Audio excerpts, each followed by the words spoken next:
कसं आहे, सकाळी निर्णय काय लागेल याबद्दल मी सर्व चॅनेल्सबरोबर बोललो होतो. त्यामुळे आत्ता पुन्हा वेगळं खरं बोलण्याची गरज पण नाही आहे की इंग्लंडमध्ये स्पीकर जो असतो तो अंपायरसारखं काम करतो आणि तो स्पीकर झाल्यानंतर आपल्या पक्षाचा राजीनामा देतो.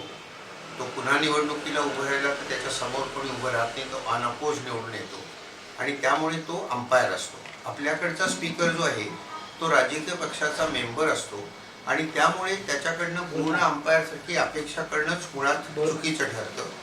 आता ही जी विश्वासार्हता स्पीकरवरची, गव्हर्नरवरची किंवा इलेक्शन कमिशनवरची कमी होतीये, हा माझ्या मते आपल्या लोकशाहीच्या दृष्टीने फार महत्त्वाचा प्रश्न आहे. सुप्रीम कोर्टाने अत्यंत स्वच्छ शब्दात सांगितलेलं आहे. 5 जजेसच्या एकमताचं बेंच आहे ते, त्यांनी असं सांगितलं आहे की पक्ष कोणाचं हे ठरवताना पक्षाची ओरिजिनल संघटना जी आहे त्यातलं बलाबल काय आहे, त्यांची घटना काय आहे, त्यांची आयडिओलॉजी काय आहे, त्या आयडिओलॉजीप्रमाणे जास्त कोण चालत आहे आणि चौथी गोष्ट जी आहे ती विधानसभा आणि लोकसभेतले जे सदस्य आहेत त्यांचं बहुमत. या सगळ्याचा विचार करून पक्ष कोणाचं हे ठरवावं लागतं. आता आजचा जो निर्णय आहे तो या निर्णयाच्या दृष्टीने पाहिलं तर एका अर्थाने घटनेचं अधपतन आहे असं मी म्हणेन. मी गेले 50 वर्ष राज्यघटना शिकवतोय. त्या घटनेत गेलेला कायदा आणि त्या कायद्याप्रमाणे वागण्याची वृत्ती या दोन वेगळ्या गोष्टी असतात. तर आपण फक्त कायद्याचं विश्लेषण करतोय आणि घटनेचा जो आत्मा आहे तो कुठेतरी दुसरीकडेच राहतोय. आता एक राजकारणातली गोष्ट लक्षात घ्या, हे माझा शोध नाही आहे, हे राज्यशास्त्रामध्ये शिकवतात की ज्यावेळी पंतप्रधानांना लोकसभेमध्ये पूर्ण बहुमत असतं त्यावेळी सर्व यंत्रणा त्यांच्या दबावाखाली येतात आणि तसं जर का झालं तर ते एका दृष्टीने एकपक्ष पद्धतीकडे किंवा हुकुमशाहीकडे ती वाटचाल चालू होते आणि हे धोकादायक असतं. आता एक लक्षात घ्या, एक भाबडी अशा माझी अशी आहे की गव्हर्नर चुकला किंवा स्पीकर चुकले किंवा इलेक्शन कमिशन चुकलं तर त्याच्या विरुद्ध अपील हे सुप्रीम कोर्टाकडे करता येतं आणि त्यामुळे अर्थातच याच्या विरुद्धचं अपील हे सुप्रीम कोर्टाकडे जाईल आणि शेवट सुप्रीम कोर्ट निर्णय घेईल की काय चुकीचं आहे, काय बरोबर आहे. 10व्या शेड्यूलचा करेक्ट अर्थ लावणं ही सुप्रीम कोर्टाची शेवट जबाबदारी आहे, because supreme court is the final interpreter of the Indian constitution. पण गमतीची गोष्ट अशी आहे की मागच्या निकालामध्ये सुप्रीम कोर्टाने अनेक गोष्टी बरोबर सांगितल्या परंतु अनेक पळवाटा पण ठेवल्या की ज्यामुळे आत्ताचं सरकार अजून चालू आहे की 2/3 लोक एकाच वेळी जायला पाहिजेत. हा राज्यघटनेचा जो मूळ अर्थ आहे 10व्या शेड्यूलचा, त्याचं स्पष्टीकरण सुप्रीम कोर्टाने केलं नाही.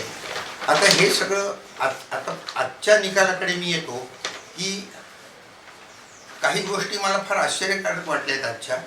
त्यांनी असं सांगितलं की पक्षांतर करणं, या पक्षातून त्या पक्षात उडी मारणं वगैरे ही रियालिटी आहे आणि ही रियालिटी जी आहे ती अंतर्गत मतभेदामुळे आहे. त्यांनी इंट्रा पार्टी शब्द वापरला.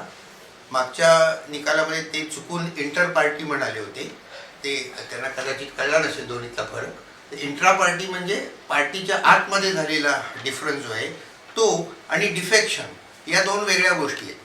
त्यामुळे पक्षामध्ये आतमध्ये जर भांडण झालं तर ते डिफेक्शन कायद्याखाली येतच नाही, म्हणजे 10व्या शेड्यूल खाली येतच नाही. असा एक अद्भुत शोध पण आज लागलेला आहे. तसं आम्ही वर्गात शिकवू यापुढे, आत्तापर्यंत तसं शिकवत नव्हतो. परंतु आत्ताचा जो स्पीकर आहे आणि त्यांनी असं सांगितलं की 10व्या शेड्यूलचा उपयोग हा इंटरनल ऑपोजिशन क्रश करण्याकरता केला जावा, तर तसा उद्देश नाही आहे. आता मी तुम्हाला माझं मत सांगतो की 10वं शेड्यूल कशाकरता केलं की हा जो पक्ष बदलत होते लोक, आयडिओलॉजीला सोडून पक्ष बदलत होते, अनेक कारणांनी पक्ष बदलतात लोक, ते मी तुम्हाला सांगण्याची गरज नाही. त्यामुळे राजकीय भ्रष्टाचार वाढतो आणि हा राजकीय भ्रष्टाचार रोखण्याकरता राजीव गांधींनी 10th शेड्यूल आणलं होतं, पक्षांतर बंदी कायदा आणला होता. एक लक्षात घ्या की त्यावेळी ॲक्च्युली राजीव गांधींकडे लोक येत होते तरी त्यांनी हा कायदा आणला होता. तेव्हा हे पक्षांतर थांबवणं हा त्याचा उद्देश आहे. तेव्हा हा कायदा जर का भक्कम झाला तरच भारताच्या लोकशाहीला आशा आहे. नाहीतर नुसतं MLA आणि MPs कोणाकडे जास्त आहेत यावर जर का पक्ष ठरवला गेला तर ते लोकशाहीला धोकादायक आहे. कारण आपल्या सगळ्यांनाच माहिती आहे की MLA काय किंवा MPs काय यांना अनेक रीतीची आमिष दाखवून त्यांच्यावर दडपणं आणून त्यांना विकत घेता येतं. हे दुर्दैवाची गोष्ट आहे. आणखी एक तुम्हाला जाता जाता सांगतो की इतर देशांमध्ये जिथे समृद्ध लोकशाही आहे, इंग्लंडसारख्या ठिकाणी, तिथे तुम्ही पक्ष सोडला तर दुसऱ्या पक्षात तुमचं स्वागत होत नाही. इथे आपल्या इथे काय होत आहे की दुसऱ्या पक्षातही त्यांचं स्वागत होत आहे आणि इथे कुठेतरी लोकशाहीचं अधःपतन चालू झालेलं आहे. त्यामुळे आता सर्व जबाबदारी याच्या पुढची सुप्रीम कोर्टावर आहे आणि त्याच्या पुढे जाऊन मी आज सकाळी तुम्हाला सांगितलं तसं की याच्यानंतरचं अंतिम कोर्ट जे आहे ते भारताची जनता आणि निवडणुका हे आहे. आपली राज्यघटना जी आहे ती we the people of India या वाक्याने चालू होते. तेव्हा एखादी गोष्ट जर का चुकीची घडत असेल तर ती दुरुस्त करण्याचा अधिकार हा अंतिम विश्लेषणामध्ये लोकांकडे आहे. इंदिरा गांधींनी आणीबाणी जाहीर केल्यावर त्यांना सत्तेवरनं लोकांनी दूर केलं होतं. त्यानंतर जनता पक्ष आला, त्यांनी नीट कारभार केला नाही तर इंदिरा गांधींना पुन्हा 2/3 मेजॉरिटीने निवडून दिलं होतं. तेव्हा भारतीय लोकशाहीचं शहाणपण हे खूप समृद्ध आहे आणि त्यामुळे माझा भारतीय जनतेवर विश्वास आहे. तेव्हा आता निवडणुकांमध्ये आपण बघू की ठाकरे गट बरोबर आहे का शिंदे गट बरोबर आहे किंवा अजित पवार बरोबर आहेत का शरद पवार बरोबर आहेत, हे लोक ठरवतील. थँक्यू.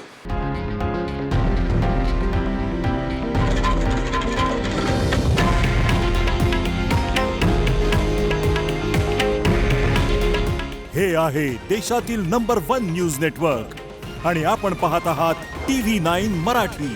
काळजी तुमची, हित महाराष्ट्राचं.